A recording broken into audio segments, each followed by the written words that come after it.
လူအသက်ဟာတိုးတယ်နောက်ဘဝဆိုတာဧကန်ရှိတယ်ဒါကြောင့်ဒါဖြင့်ဘာလို့ရမလို့ဆိုမြတ်စွာဘုရားဆုံးမတယ်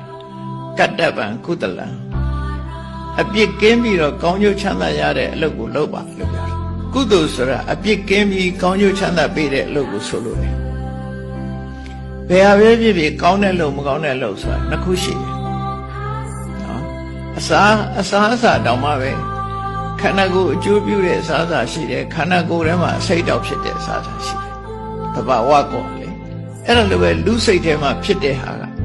အပြစ်ကင်းတဲ့စိတ်အနေထားတစ်ခုအပြစ်ရှိတဲ့စိတ်အနေထားတစ်ခုအပြစ်ကင်းတဲ့စိတ်သဘောထားကိုကုသိုလ်လို့ခေါ်ပြီးတော့အပြစ်ဖြစ်တဲ့သဘောထားကိုအကုသိုလ်လို့ခေါ်တာပဲ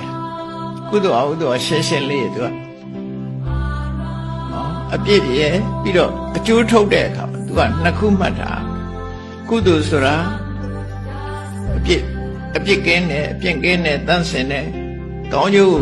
ထုတ်ဆောင်ပေးတယ်ဒါကုသိုလ်အကုသိုလ်ဆိုတာအပြစ်ရှိတယ်သဘာဝကိုကမကောင်းဘူးမကောင်းတဲ့ကျိုးကိုလည်းထုတ်လုပ်တယ်အဲ့ဒါအကုသိုလ်အဲ့တော့မြတ်စွာဘုရားကအေးဘဝမှာနောက်ဘဝသွားရမှာဆိုတော့ကတ္တဗံကုသလပြစ်ကင်းပြီးကောင်းကျိုးချမ်းသာပေးမဲ့အလုပ်တွေကိုမင်းတို့လုပ်တဲ့နဲ့အဲ့ဒီအလုပ်တွေကိုဘုရားဘာသာမြတ်စွာဘုရားဟောတော့ဌာနလုပ်တာဆိုတာဘုန်းကြီးကျောင်းလှူတာတို့ဒါတွေပြောတာမဟုတ်ဘူးအကုန်လုံးနော်တချို့ကဒါနလုပ်တယ်ဆိုအဲ့ဒါမှမဟုတ်ဘူးကိုမိသားစုအချင်းချင်းကို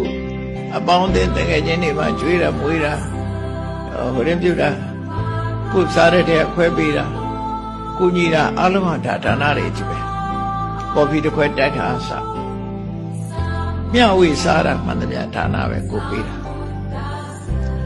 မိဘကိုကြွေးတယ်မိသားစုကြွေးတယ်မေတ္တာနဲ့အလုံးမိသားစုကြွေးတယ်